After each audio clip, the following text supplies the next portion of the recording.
पंजाब इस वेले वेख रहे हो तुसीं, मैं हाँ सुरिंदर ढिल्ला। पंजाब इस वेले विच सब तो पहलां गल करांगे अज दे किसानां दे देश व्यापी चक्का जाम दी। वख-वख किसान संगठनां वल्लों अज पूरे मुल्क दे विच 12 तो 3 बजे तक चक्का जाम किया जाना है, जिस दे लई किसान संगठन लगातार तैयारी कर रहे सन। उधर भारत के गृह मंत्री अमित शाह ते कौमी सुरक्षा सलाहकार अजीत डोभाल के विचाले भी कल एक खास बैठक हुई है, जिस दे विच सुरक्षा के तमाम इंतजामां ते नज़रसानी की गई है। उधर किसानां ने भी सारे दूसरे आगुआं नूं निर्देश जारी किए ने कि किसी भी तरह की हिंसा ना की जाए अते चक्का जाम नूं शांतिपूर्वक तरीके नाल अमनो अमान दे नाल मुकम्मल कराया जाए। चक्का जाम के समय बरातियां नूं, मिलिटरी दीयां गड्डियां नूं, पुलिस दीयां गड्डियां नूं अते जरूरी काम काज वालियां गड्डियां नूं छूट होएगी। एमरजेंसी सेवावां ते किसी तरह की रोक नहीं होएगी। उधर यह भी मन्निया जाता है कि वख-वख किसान संगठन अज दे दिन नवें सिरे तो शक्ति प्रदर्शन करके सरकार नूं अपनियां मंगां वाले पासे गौर करन लई मजबूर करन दी योजना बना रहे हैं। हालांकि पार्लीमेंट का सैशन चल रहा है अते पार्लीमेंट के सैशन दे विच भी 3 खेती कानूनों का मुद्दा पूरी तरह नाल भखिया होया। अज दे चक्का जाम नूं लैके वख-वख किसान आगूआं दा अते पोलीटिकल लोकां दा की कहना है, आओ सुणदे हां। देखो, मैसेज यही है, जो 12 से 3 का चक्का जाम है, सरकार को हमारी बात मान नहीं रही और उल्टा हमारे पर शिकंजे कस रही है। और इसलिए हम लोगों को ये मैसेज देने के लिए और जागृत करने के लिए और सरकार पर इस चीज़ का दबाव डालने के लिए, देखिए ये सारा उन्हें करना है। मैं तो जा रहा हूँ, जैसे भी होगा पूरे देश में है और सारा कुछ होगा जैसे भी प्रोग्राम। आपका रूट क्या रहेगा कल का? जो रूट नहीं है, जहाँ जहाँ लोग हैं वहाँ पर ही चक्का जाम करेंगे। चक्के का मतलब ये नहीं है कोई रैली नहीं निकाल, कोई परेड नहीं करनी। देखिए, ये टिकैसी ने जो बयान दिया है, मेरी हम कल भोग पर गए थे, जो नवरीत का भोग था वहाँ गए थे और सुबह से मेरी अभी तक कोई बात नहीं हुई। उन्होंने कोई ऐसा कोई प्रोग्राम दिया है तो फिर उनको सारा पता है। हम तो अपने अधिकार मांगने आए थे, पंजाब के साथ आए थे। पंजाब हमारा बड़ा भाई है, हम हमारा करते हुए बनता था भाई का साथ दें। अब भाई का साथ तो देना है। इस मोदी के साथ अत्याचार अपने तीनों कानून वापस मांगने के लिए आए थे। हमारा ये प्लान है, हम चक्का जाम करेंगे, शांतिपूर्वक करेंगे। जो जहाँ है हरियाणा में जो 3 स्टेट हैं सभी जहाँ चक्का जाम होएगा, 3 घंटे के लिए चक्का जाम किया। क्यों ये चक्का जाम इसलिए करेंगे, वो गूंगी बहरी सरकार जो मोदी है उसको संदेश पहुँचाने के लिए। कांग्रेस पार्टी पहले भी किसान के साथ खड़ी थी, आज भी खड़ी है और आगे भी खड़ी रहेगी। हम इन बातों को लोगों के बीच में ब्लॉक स्तर पर, ज़िला स्तर पर और उससे भी नीचे, और उसके बाद एक महासम्मेलन करेंगे।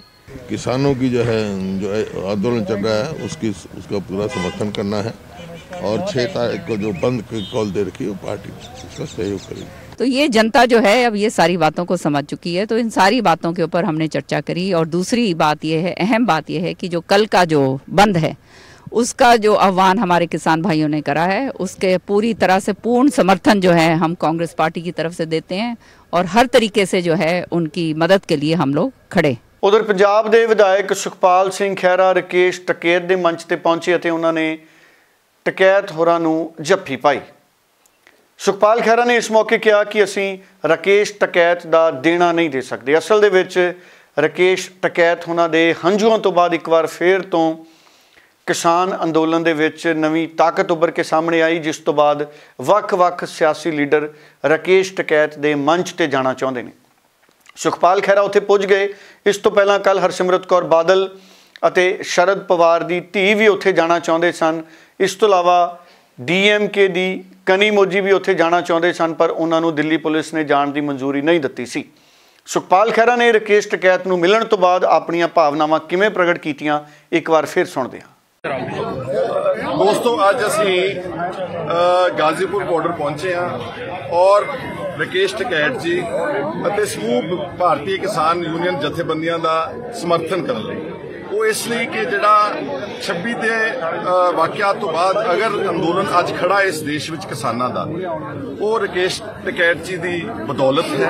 इन्हां नूं सलाम ते साडा सलूट। इसनूं एंटी नैशनल कहा गया या इसनूं देश विरोधी कहा गया, वो इन्हां ने जिस जज्बे दे नाल कीता ओदा असी देण नहीं दे सकते। और साडी वाहिगुरू के चरनां च, ईश्वर अल्लाह परमात्मा के चरनां च यही अरदास आ कि इसी तरह ही किसान इन्हां दी अगवाई विच ਸੰਯੁਕਤ ਕਿਸਾਨ ਮੋਰਚੇ ਦੀ ਅਗਵਾਈ ਵਿੱਚ ਉਦੋਂ ਤੱਕ ਡਟੇ ਰਹਿਣਗੇ ਜਦੋਂ ਤੱਕ ਅਸੀਂ ਇਸ ਦੇਸ਼ ਦੀ ਸਰਕਾਰ ਨੂੰ 3 ਕਾਨੂੰਨ ਰੱਦ ਕਰਨ ਤੱਕ ਮਜਬੂਰ ਨਹੀਂ ਕਰ ਦਿੱਤੇ। ਮੈਂ ਤੁਹਾਡਾ ਸਾਰਿਆਂ ਦਾ ਅਜ਼ੀਜ਼ ਦੋਸਤ ਸੇਵਾਦਾਰ Sukhpal Singh Khaira, farmer leader of opposition Punjab ਔਰ ਇਸ ਵਕਤ MLA ਦੀ ਖਾਸ ਤੌਰ ਤੇ ਪੰਜਾਬ ਦੇ ਲੋਕਾਂ ਦੇ ਜਜ਼ਬਾਤ, ਆਪਣੇ ਕੌਮੀ ਜਜ਼ਬਾਤ, ਕੱਲ ਅਸੀਂ ਨਵਰੀਤ ਦੇ ਭੋਗ ਤੇ ਸੀਗੇ, ਇਹਨਾਂ ਦਾ ਬੇਟਾ ਉੱਥੇ ਉਸ ਭੋਗ ਤੇ ਪਹੁੰਚਿਆ ਹੋਇਆ ਸੀਗਾ। ਉਧਰ ਇੱਕ ਪਾਸੇ ਕਿਸਾਨ ਅੰਦੋਲਨ ਚੱਲ ਰਿਹਾ, ਇੱਕ ਪਾਸੇ ਪਾਰਲੀਮੈਂਟ ਦਾ ਸੈਸ਼ਨ ਚੱਲ ਰਿਹਾ ਤੇ ਦੂਜੇ ਪਾਸੇ ਪੰਜਾਬ ਦੇ ਵਿੱਚ ਨਗਰ ਨਿਗਮਾਂ ਅਤੇ ਨਗਰ ਕੌਂਸਲਾਂ ਦੀਆਂ ਚੋਣਾਂ ਦਾ ਮੈਦਾਨ ਪੂਰੀ ਤਰ੍ਹਾਂ ਨਾਲ ਭਖਿਆ ਹੋਇਆ ਹੈ।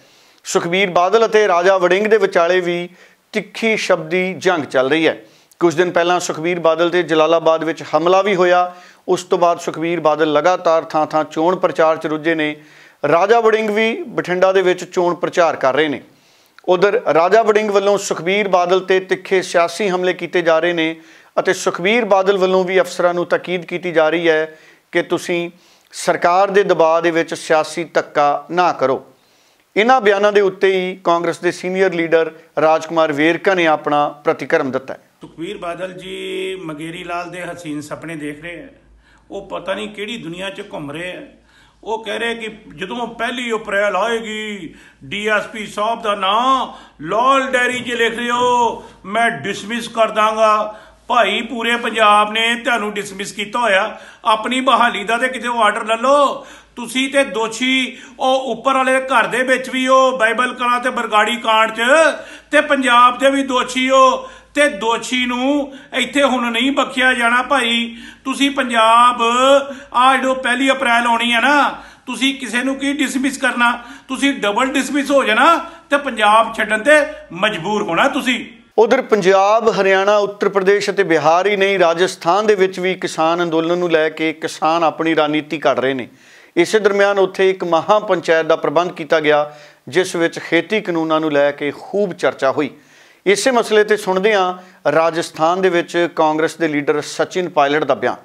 महापंचायत करी है और मैं धन्यवाद देना चाहता हूं हमारी पार्टी के नेतृत्व को, क्योंकि कांग्रेस पार्टी ने शुरू से किसानों का साथ दिया। इन सरकार ने जिस प्रकार का सलूक किया किसानों के साथ निंदनीय है। और मैं विशेष रूप से सोनिया गांधी जी का, राहुल गांधी जी का धन्यवाद करता हूं कि पार्लियामेंट के अंदर और पार्लियामेंट के बाहर किसानों के साथ वो खड़े रहे। आज हमने प्रस्ताव पारित किया है कि तीनों काले कानून केंद्र सरकार वापस ले। मुझे पूरा विश्वास है कि किसानों का जो शांति प्रिय आंदोलन है वो मुकाम तक पहुंचेगा और केंद्र सरकार तीनों काले कानून वापस ले। उधर पार्लीमेंट ਦੇ ਵਿੱਚ ਵੀ ਸਰਕਾਰੀ ਧਿਰ ਅਤੇ ਵਿਰੋਧੀ ਧਿਰਾਂ ਵਿਚਾਲੇ 3 ਖੇਤੀ ਕਾਨੂੰਨਾਂ ਦੇ ਮਸਲਿਆਂ ਤੇ ਤਿੱਖੀ ਬਹਿਸ ਚੱਲ ਰਹੀ ਹੈ। ਨਰਿੰਦਰ ਤੋਮਰ ਨੇ ਨਰਿੰਦਰ ਮੋਦੀ ਸਰਕਾਰ ਦੀਆਂ ਕਾਰਗੁਜ਼ਾਰੀਆਂ ਗਿਣਵਾਈਆਂ ਅਤੇ ਖੇਤੀ ਕਾਨੂੰਨਾਂ ਦੇ ਫਾਇਦੇ ਗਿਣਵਾਏ, ਜਦਕਿ ਵਿਰੋਧੀ ਧਿਰ ਦੇ ਆਗੂਆਂ ਨੇ ਸਰਕਾਰ ਨੂੰ ਘੇਰਾ ਪਾਉਣ ਦੀ ਕੋਸ਼ਿਸ਼ ਕੀਤੀ। ਪ੍ਰਤਾਪ ਬਾਜਵਾ ਅਤੇ ਪੰਜਾਬ ਨਾਲ ਜੁੜੇ ਕਈ ਮੈਂਬਰ ਪਾਰਲੀਮੈਂਟਾਂ ਨੇ ਸੈਸ਼ਨ ਦੌਰਾਨ ਇਹ ਮੁੱਦਾ ਚੱਕਿਆ ਕਿ ਪੰਜਾਬ ਦੇ ਨੌਜਵਾਨ ਸਭ ਤੋਂ ਵੱਧ ਸ਼ਹੀਦ ਹੋ ਕੇ ਤਿਰੰਗੇ ਵਿੱਚ ਲਿਪਟ ਕੇ ਵਾਪਸ ਮੁੜਦੇ ਨੇ। ਇਸ ਕਰਕੇ ਕਿਸਾਨਾਂ ਅਤੇ ਪੰਜਾਬੀਆਂ ਦੀ ਦੇਸ਼ ਭਗਤੀ ਤੇ ਸਵਾਲ ਖੜਾ ਨਹੀਂ ਕੀਤਾ ਜਾਣਾ ਚਾਹੀਦਾ। शिव सेना लीडर संजय राउत ने भी केंद्र सरकार ते तिखे सियासी हमले किए। आओ सुनते हैं पार्लीमेंट के सैशन तो बाद ਵੱਖ-ਵੱਖ पोलीटिकल लीडर ने किवें अपने बयानों का इजहार किया। पार्लीमेंट च मेरे पास टाइम बहुत कम सी। मेरे तो पहला तोमर जी बोले, उन्होंने यही कहा कि कानून जो 3 फार्म लाज है किसान के बेनिफिट के लिए, इसमें काला क्या है मुझे कोई बता नहीं सका। मैंने यही कहा कि आपको जो पैराग्राफ 18 है प्रेसिडेंट एड्रेस में, उसमें लिखा है कि सीड टू मार्केट जे किसान को प्रोवाइड करेंगे, ओपन मार्केट प्रोवाइड करेंगे, ओपन ट्रेड प्रोवाइड करेंगे, कॉन्ट्रैक्ट फार्मिंग प्रोवाइड करेंगे। इससे सीड टू मार्केट तक किसान को देंगे तो उसका फ़ायदा होगा। यही हिडन एजेंडा है कि सीड टू मार्केट में 1 से 5 एकड़ वाला किसान जो गरीब है, बस वो 7 एकड़ वाला जो 90% इंडिया में है वो ये नहीं कर सकेगा सब कुछ, क्योंकि 2 साल तक तो कंपनियां जो कॉन्ट्रैक्ट फार्मिंग में भी अच्छा रेट देंगी और जो क्रॉप आएगी उनके पास जाएगी उसका भी अच्छा रेट देंगी। जब मार्केट से आप विड्रा कर देंगे एफसीआई के, जो नीति जो कह रहा है कि विड्रा करिए, तब मोनोपोली हो जाएगी उसकी। 2 साल के बाद वो मर्जी के रेट देगा। जब किसान को उसका रेट सही ना मिला, आस्ता आस्ता कर्जाई हो जाएगा, उसकी ज़मीन चली जाएगी और ज़मीन चलेगी मजदूर बन जाएगा। इसलिए यही इसमें काला है कि ज़मीन भी चले जाएगी और उसका कहीं आपने गारंटी नहीं दी MSP की लीगल, तो वो जो MSP लीगल गारंटी ना हुई तो उनको MSP नहीं मिलेगा। यही काला कानून है जिसको खत्म कराना चाहते हैं। उधर पंजाब के अमृतसर तो मैंबर पार्लीमेंट गुरजीत औजला भी 3 खेती कानूनों के मसले ते पूरी तरह नाल सरगर्म ने। पार्लीमेंट तो बाद अते पार्लीमेंट के अंदर वो लगातार केंद्र सरकार नूं घेर रहे हैं। आओ सुनते हैं गुरजीत औजला का भाजपा ते सियासी बयानी हमला। ਮੈਨੂੰ ਗੱਲ ਹੀ ਨਹੀਂ ਸਮਝ ਆਈ ਕਿ 2 ਮਹੀਨੇ ਮੀਟਿੰਗਾਂ ਦੇ ਵਿੱਚ ਤੁਸੀਂ ਫਿਰ ਕਾਹਦੇ ਲਈ ਅਮੈਂਡਮੈਂਟਾਂ ਤੇ ਮੰਨੀ ਸੀ ਜੇ ਨਹੀਂ ਠੀਕ ਤੇ ਜੇ ਸਾਰਾ ਕੁਝ ਠੀਕ ਤੁਸੀਂ ਨਾ ਮੰਨਦੇ ਹੋ। ਅਮੈਂਡਮੈਂਟ ਦਾ ਮਤਲਬ ਹੁੰਦਾ ਕਿ ਆਹ ਗਲਤੀ ਹੋਈ ਇਹਨੂੰ ਠੀਕ ਕਰ ਦਿੰਨੇ ਆ, ਇਹਦੇ ਬਦਲੇ ਆਹ ਕਰ ਦਿੰਨੇ ਆ, ਉਹਦਾ ਮਤਲਬ ਤੇ ਗਲਤੀ ਹੋਇਆ ਨਾ, ਹੋਰ ਕਿੱਦਾਂ ਸਮਝ ਆਵੇ। ਫਿਰ ਜਦੋਂ ਜਿਹੜਾ ਇਹਨਾਂ ਨੇ ਪਿੱਛੇ ਗਏ ਨੇ 1.5-2 ਸਾਲ, ਇਹਨਾਂ ਨੇ ਕਿਹਾ ਕਿ 2 ਸਾਲ ਅਸੀਂ ਬਾਅਦ 'ਚ ਗੱਲ ਕਰ ਲਾਂਗੇ, ਤੇ ਉਹਦਾ ਕੀ ਮਤਲਬ ਹੈ ਜੀ? ਉਹਦਾ ਮਤਲਬ ਹੀ ਇਹੀ ਹੈ। ਸੋ ਮੈਨੂੰ ਇੱਕ ਗੱਲ ਨਹੀਂ ਸਮਝ ਆ ਰਹੀ ਕਿ ਇਹ ਸਰਕਾਰ ਜਿਹੜੀ ਆ ਇਹ ਸਭ ਕੁਝ ਸਮਝਦਿਆਂ ਹੋਇਆਂ ਵੀ ਪਾਰਲੀਮੈਂਟ 'ਚ ਆ ਕੇ ਜਿਹੜਾ ਲੋਕਤੰਤਰ ਦਾ ਮੰਦਰ ਹੈ, ਜਿੱਥੋਂ ਸਾਰੇ ਦੇਸ਼ ਨੇ ਸੁਣਨਾ ਹੁੰਦਾ, ਜਿੱਥੋਂ ਸੇਧ ਲੈਣੀ ਹੁੰਦੀ ਹੈ, ਉੱਥੇ ਆ ਕੇ ਝੂਠ ਕਿੱਦਾਂ ਮਾਰ ਦਿੰਦੇ, ਗੱਲ ਨਹੀਂ ਸਮਝ ਆਈ। ਉੱਥੇ ਕਹਿਣਾ ਚਾਹੀਦਾ ਇਹਨਾਂ ਨੂੰ ਵੀ ਸਾਡੇ ਕੋਲ ਗਲਤੀ ਹੋਈ ਆ, ਅਸੀਂ ਅਮੈਂਡਮੈਂਟ ਕਰਨ ਨੂੰ ਤਿਆਰ ਹੈ, ਕਿਸਾਨ ਨਹੀਂ ਮੰਨ ਰਿਹਾ, ਦੱਸਣਾ ਚਾਹੀਦਾ ਵੀ ਚਲੋ ਕਿਸਾਨ ਨਹੀਂ ਮੰਨਦਾ ਪਰ ਅਸੀਂ ਉਹ ਗਲਤੀ ਮੰਨਦੇ। ਪਰ ਉੱਥੇ ਆ ਕੇ ਫਿਰ ਝੂਠ ਮਾਰ ਦਿੰਦੇ ਆ। ਉੱਥੇ ਆ ਕੇ ਕਹਿੰਦਾ ਕਿਸਾਨ ਗੁੰਮਰਾਹ ਹੋਇਆ, ਤੁਸੀਂ ਗੁੰਮਰਾਹ ਹੋਏ ਕਿਸਾਨ ਨਾਲ ਕਿਉਂ ਗੱਲ ਕਰਦੇ ਜੇ? ਫਿਰ ਤੁਸੀਂ ਬੈਠੇ ਰਹੋ ਜੇ ਤੁਸੀਂ ਠੀਕ ਜੇ ਸਾਰਾ ਕੁਝ। ਪਰ ਗੱਲ ਨਹੀਂ ਸਮਝ ਆਉਂਦੀ ਵੀ ਇੱਕ ਬੰਨੇ ਤੇ ਕਮਲ ਜੀ ਕਹੀ ਜਾਂਦੇ ਆ ਕਿ ਅਸੀਂ ਗਲਤੀ ਕਰ ਲਈ ਆ, ਅਸੀਂ ਅਮੈਂਡਮੈਂਟ ਕਰਦੇ ਨੇ, ਇੱਕ ਬੰਨੇ ਪਾਰਲੀਮੈਂਟ 'ਚ ਆ ਕੇ ਕਹਿ ਦਿੰਦੇ ਆ ਕਿ ਨਹੀਂ ਸਾਰਾ ਕੁਝ ਠੀਕ ਹੈ। ਸੋ ਇਹ ਦੇਸ਼ ਨੂੰ ਗੁੰਮਰਾਹ ਕਰਦੇ ਨੇ। ਉਧਰ ਹਰਿਆਣਾ ਵਿੱਚ ਇੰਟਰਨੈਟ ਬੰਦ ਹੋਣ ਤੋਂ ਬਾਅਦ ਇੱਕ ਵਾਰ ਫਿਰ ਸਿਆਸੀ ਤੂਫਾਨ ਖੜਾ ਹੋ ਗਿਆ ਹੈ। ਸੀਨੀਅਰ ਵਕੀਲ ਵੱਲੋਂ ਹਾਈ ਕੋਰਟ ਦੇ ਵਿੱਚ ਪਟੀਸ਼ਨ ਪਾਈ ਗਈ ਹੈ, ਜਿਸ ਤੋਂ ਬਾਅਦ ਸੋਮਵਾਰ ਲਈ ਹਰਿਆਣਾ ਦੀ ਸਰਕਾਰ ਤੋਂ ਕੋਰਟ ਵੱਲੋਂ ਜਵਾਬ ਤਲਬ ਕੀਤਾ ਗਿਆ। ਅਸਲ ਵਿੱਚ ਲੰਮੇ ਸਮੇਂ ਤੋਂ ਇੰਟਰਨੈਟ ਬੰਦ ਹੋਣ ਕਰਕੇ ਆਮ ਲੋਕਾਂ ਦੇ ਵਿੱਚ ਵੀ ਨਾਰਾਜ਼ਗੀ ਪਾਈ ਜਾ ਰਹੀ ਹੈ। ਆਮ ਲੋਕਾਂ ਦਾ ਕਹਿਣਾ ਹੈ ਕਿ ਸਰਕਾਰ ਬਿਨਾਂ ਕਿਸੇ ਜ਼ਰੂਰਤ ਤੋਂ ਇੰਟਰਨੈਟ ਸੇਵਾਵਾਂ ਬੰਦ ਕਰ ਰਹੀ ਹੈ, ਜਿਸ ਕਰਕੇ ਆਮ ਲੋਕਾਂ ਨੂੰ ਜ਼ਰੂਰਤ ਦੇ ਕੰਮਾਂ ਦੇ ਵਿੱਚ ਦਿੱਕਤ ਹੋ ਰਹੀ ਹੈ। ਕਾਨੂੰਨ ਦੇ ਮੁਤਾਬਿਕ ਤਾਂ ਇੰਟਰਨੈਟ ਸੇਵਾਵਾਂ ਕਿਉਂਕਿ ਤੁਹਾਡੇ ਬੋਲਣ ਦਾ ਫੰਡਾਮੈਂਟਲ ਰਾਈਟ ਦਾ ਹਿੱਸਾ ਹੈ, ਤੁਹਾਨੂੰ ਇਕੱਠੇ ਹੋ ਕੇ ਪ੍ਰੋਟੈਸਟ ਕਰਨ ਦਾ ਜਿਹੜਾ ਮੌਲਿਕ ਅਧਿਕਾਰ ਹੈ ਉਹਦਾ ਹਿੱਸਾ ਹੈ, ਅਤੇ ਤੁਹਾਡਾ ਕੰਮ ਕਰਨ ਦਾ ਜਿਹੜਾ ਮੌਲਿਕ ਅਧਿਕਾਰ ਹੈ ਉਹਦਾ ਹਿੱਸਾ ਹੈ। ਇਸ ਕਰਕੇ ਸਿਰਫ ਉਹਨਾਂ ਗਰਾਊਂਡਾਂ 'ਤੇ ਬੰਦ ਕੀਤੀ ਜਾ ਸਕਦੀ ਜਿਸ ਗਰਾਊਂਡ 'ਤੇ ਤੁਹਾਨੂੰ ਬੋਲਣ ਦੀ ਆਜ਼ਾਦੀ ਖੋਈ ਜਾ ਸਕਦੀ ਹੈ। ਉਹ ਹੈਗੀ ਹੈ security of state. State the security ਨੂੰ ਕੋਈ ਵੱਡਾ ਖਤਰਾ ਹੋਵੇ, ਕੋਈ ਲੜਾਈ ਹੋ ਜਾਏ, ਕੋਈ ਇੰਟਰਨਲ ਰਿਵੀਲੀਅਨ ਹੋ ਜਾਏ। ਦੂਸਰਾ ਹੈਗਾ ਫੋਰਨ ਰਿਲੇਸ਼ਨ, ਫੋਰਨ ਸਟੇਟ ਨਾਲ ਰਿਲੇਸ਼ਨ ਖਰਾਬ ਹੋਣ ਦਾ ਡਰ ਹੋਵੇ। ਤੀਜਾ ਹੈਗਾ ਵੱਡੀ ਇਨਸਾਈਟਮੈਂਟ ਟੂ ਵਾਇਲੈਂਸ ਹੋਵੇ ਜਾਂ ਇਨਸਾਈਟਮੈਂਟ ਟੂ ਓਫੈਂਸ ਹੋਵੇ, ਕਿਉਂਕਿ ਐਡੀ ਵੱਡੀ ਤੁਸੀਂ ਇਨਸਾਈਟਮੈਂਟ ਲੋਕੀ ਐਕਸਾਈਟ ਹੋ ਜਾਣ ਕਿ ਕੋਈ ਵਾਇਲੈਂਸ 'ਤੇ ਤਿਆਰ ਹੋ ਜਾਣ, ਜੋ ਐਮੀਨੈਂਟ ਬਿਲਕੁਲ ਤਿਆਰ ਹੋਣ, ਉਸ ਮੂਵਮੈਂਟ ਤੁਸੀਂ ਕਰ ਸਕਦੇ ਹੋ। ਤੁਸੀਂ ਇਹ ਨਹੀਂ ਕਹਿ ਸਕਦੇ ਕਿ ਕੋਈ ਇਹੋ ਜਿਹੀ ਸਪੀਚ ਹੈ ਤਾਂ ਲੋਕ ਇਕੱਠੇ ਹੋ ਰਹੇ ਨੇ, ਪ੍ਰੋਟੈਸਟ ਕਰ ਰਹੇ ਨੇ, ਸ਼ਾਇਦ ਇਨ ਫਿਊਚਰ ਕੋਈ ਇਕੱਠੇ ਹੋ ਕੇ ਕੋਈ ਵਾਇਲੈਂਸ ਹੋ ਜਾਏ। ਜਿਹੜਾ ਐਮੀਨੈਂਟ ਹੈ, ਪ੍ਰੈਜ਼ੈਂਟ ਡੇਂਜਰ ਹੈ, ਜਿਹੜਾ ਇਮੀਡੀਏਟਲੀ ਕੋਈ ਡੇਂਜਰ ਹੋਵੇ, ਉਹਨਾਂ ਹਾਲਾਤਾਂ ਵਿੱਚ ਤਾਂ ਕਰ ਸਕਦੇ ਹੋ। ਮਗਰ ਹਰਿਆਣਾ ਵੀ ਸਾਡਾ ਇਹੀ ਦਲੀਲ ਸੀ, ਵਕੀਲਾਂ ਦੇ ਤਿੰਨੋਂ ਵਕੀਲ ਜਿਹੜੇ ਪਟੀਸ਼ਨ ਉਹਨਾਂ ਦੀ ਇਹੀ ਦਲੀਲ ਸੀ ਕਿ ਸਾਡਾ ਸਾਰਾ ਕੰਮ ਰੁਕ ਗਿਆ। ਹਰਿਆਣਾ ਵਿੱਚ ਕੋਈ act of even law and order ਦਾ ਨਹੀਂ ਹੋਇਆ। ਪਬਲਿਕ ਆਰਡਰ ਤਾਂ ਬੜੀ ਵੱਡੀ ਚੀਜ਼ ਹੈ, ਜਿਹੜਾ ਆਮ law and order the problem ਉਹ ਵੀ ਨਹੀਂ ਹਰਿਆਣਾ ਵਿੱਚ ਆਈ ਪਿਛਲੇ ਕਈ 2 ਮਹੀਨਿਆਂ ਤੋਂ, ਜਦੋਂ ਦੀ ਕਿਸਾਨ ਮੂਵਮੈਂਟ ਚੱਲ ਰਹੀ ਹੈ।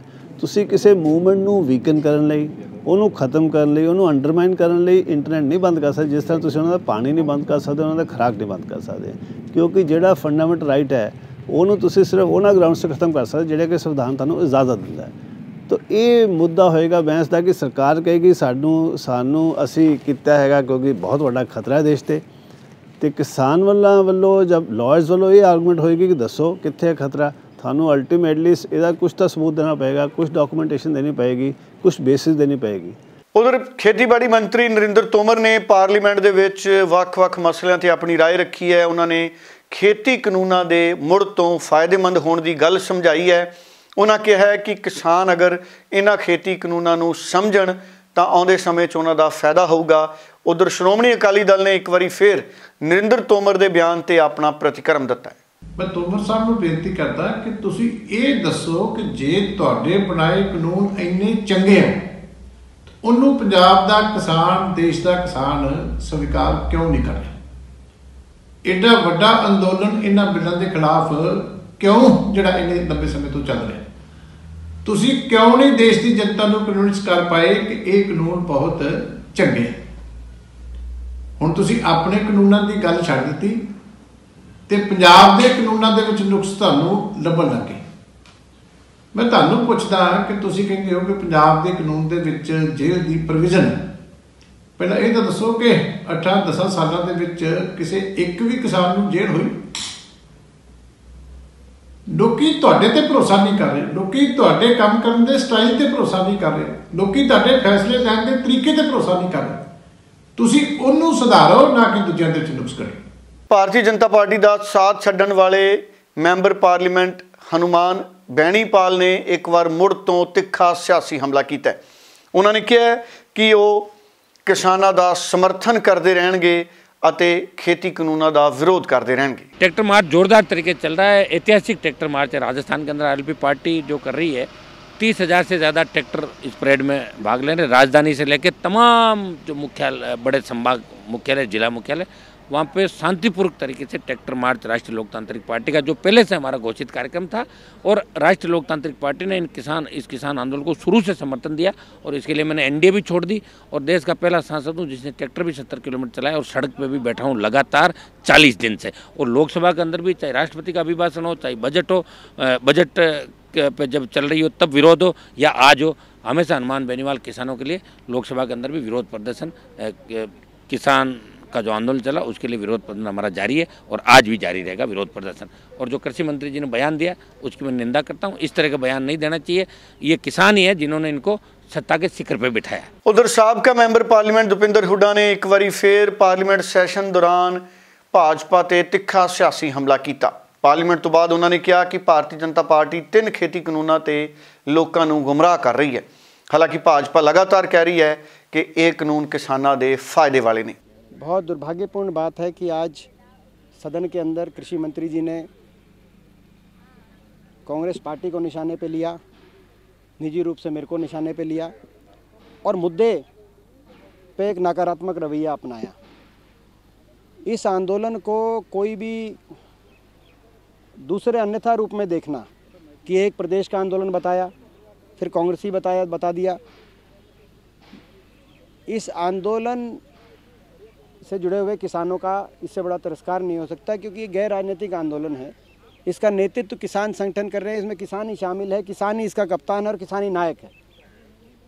जहाँ तक हमें निशाने की लेने की बात है, हमारे दल को निशाने पे लिया या मुझे निजी तौर पे आज जिस तरह से निशाने पे लिया उन्होंने, हम किसान की बात सदन में रखी, पहुँचाई, हकीकत पहुँचाई इन धरनों की। इसीलिए हो सकता है कि वो इनके लिए वो इनकन्वीनियंट ट्रूथ हो, मगर ये हमें 1000 बार निशाने पे लें उसकी परवाह नहीं है।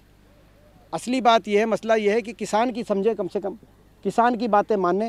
मगर निराशाजनक उनका जवाब रहा कि आज किसान की बातों को, उनकी मांगों को इन्होंने सिरे से नकारा। मेरा सबसे आग्रह है किसान भाइयों से, पूरे देश में यही आग्रह है किसान संगठनों से कि प्रजातांत्रिक व्यवस्था में इजाज़त है कि अगर सरकार आपकी बात ना माने तो शांतिपूर्ण तरीके से आप अपनी बात कह सकते हैं, अपना संघर्ष कर सकते हैं। तो कल शांति और अनुशासन सर्वोपरि रहे। उधर हरियाणा विच कांग्रेस की एक अहम बैठक हुई है जिस विच 3 खेती कानूनों पर चर्चा की गई है। काबिल जिक्र है कि हरियाणा दे विच भारतीय जनता पार्टी की सरकार जेजेपी नाल मिल के सत्ता चला रही है और मन्निया जा रहा है कि आम लोगों का जेजेपी के उत्ते भी वड्डा दबाव है। कांग्रेस वख-वख समीकरणों पर नज़र रख रही है। अभय चौटाला पहला ही अपनी विधायकी तो अस्तीफा दे चुके हैं। कांग्रेस पार्टी पहले भी किसान के साथ खड़ी थी, आज भी खड़ी है और आगे भी खड़ी रहेगी। हम इन बातों को लोगों के बीच में ब्लॉक स्तर पर, ज़िला स्तर पर और उससे भी नीचे, और उसके बाद एक महासम्मेलन करेंगे। और इनके बारे में जहां लोगों को एक और जागरूक करने की बात है, दूसरी ओर इस सरकार को चेताने की भी बात है, किसानों के साथ खड़े होने की भी बात है। किसानों का आंदोलन है, जन आंदोलन है, वो लगातार चल रहा है। 6 तारीख को कल चक्का जाम है। ये भी हमारा निर्णय है कि कांग्रेस पार्टी इस चक्का जाम का पूरी तरह से समर्थन करती है, क्योंकि हम किसानों के साथ खड़े। किसानों की जो आंदोलन चल रहा है उसका पूरा समर्थन करना है और 6 तारीख को जो बंद की कॉल दे रखी है वो पार्टी इसका सहयोग करेगी। सर, इसके साथ उपचुनाव को लेकर भी बातचीत हुई है कि बैठक में जो 2 सीट खाली हो गई हैं?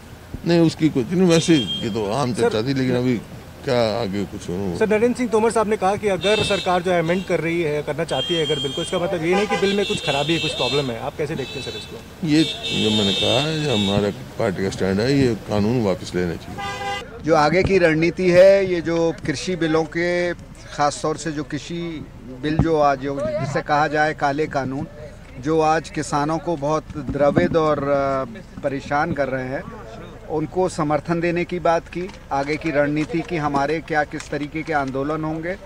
और उसके साथ साथ हमने प्रस्ताव पारित किया, जो किसान इस आंदोलन में शहीद हुए हैं उनको श्रद्धा सुमन अर्पित किए और सरकार की माध्यम से उनको सहायता मिलनी चाहिए, आर्थिक सहायता मिलनी चाहिए। और इस चीज़ की भी आलोचना हुई कि आज तक सरकार के किसी प्रतिनिधि ने, चाहे वो आदरणीय प्रधानमंत्री हों, चाहे उनके कृषि मंत्री हों, किसी ने संवेदना का एक शब्द उन किसान जिनकी जो शहीद हुए हैं उनके परिप्रेक्ष्य में नहीं कहा। क्या ये सरकार लोकतांत्रिक मान्यताओं को मानती है या नहीं मानती है? तो ये जनता जो है अब ये सारी बातों को समझ चुकी है, तो इन सारी बातों के ऊपर हमने चर्चा करी। और दूसरी बात ये है, अहम बात ये है कि जो कल का जो बंद है उसका जो आह्वान हमारे किसान भाइयों ने करा है, उसके पूरी तरह से पूर्ण समर्थन जो है हम कांग्रेस पार्टी की तरफ से देते हैं और हर तरीके से जो है उनकी मदद के लिए हम लोग खड़े। हाँ, प्रस्ताव जो है पास हुआ। एक तो कि जो जिन्होंने शहादत दी है उनके प्रति जो है हमने एक प्रस्ताव पास करा, और दूसरा जो है पूरे के पूरे कार्यक्रम दिए गए हैं पार्टी की तरफ से, जो है अब सारे 1 से 15 तारीख तक जो है वो पूरे के पूरे प्रोग्राम्स जो हैं ब्लॉक लेवल स्तर पे और डिस्ट्रिक्ट लेवल स्तर के ऊपर वो सारे के सारे प्रोग्राम्स पार्टी करेगी। ਤੇ ਪੰਜਾਬ ਇਸ ਵੇਲੇ ਵਿੱਚ ਫਿਲਹਾਲ ਇੰਨਾ ਹੀ। ਨਵੇਂ ਤੇ ਤਾਜ਼ੀ ਅਪਡੇਟ ਨਾਲ ਫੇਰ ਮੁਲਾਕਾਤ ਹੋਏਗੀ। ਸੁਰਿੰਦਰ ਡੱਲਾ ਨੂੰ ਜੋ ਇਜਾਜ਼ਤ, ਬਹੁਤ ਬਹੁਤ ਧੰਨਵਾਦ।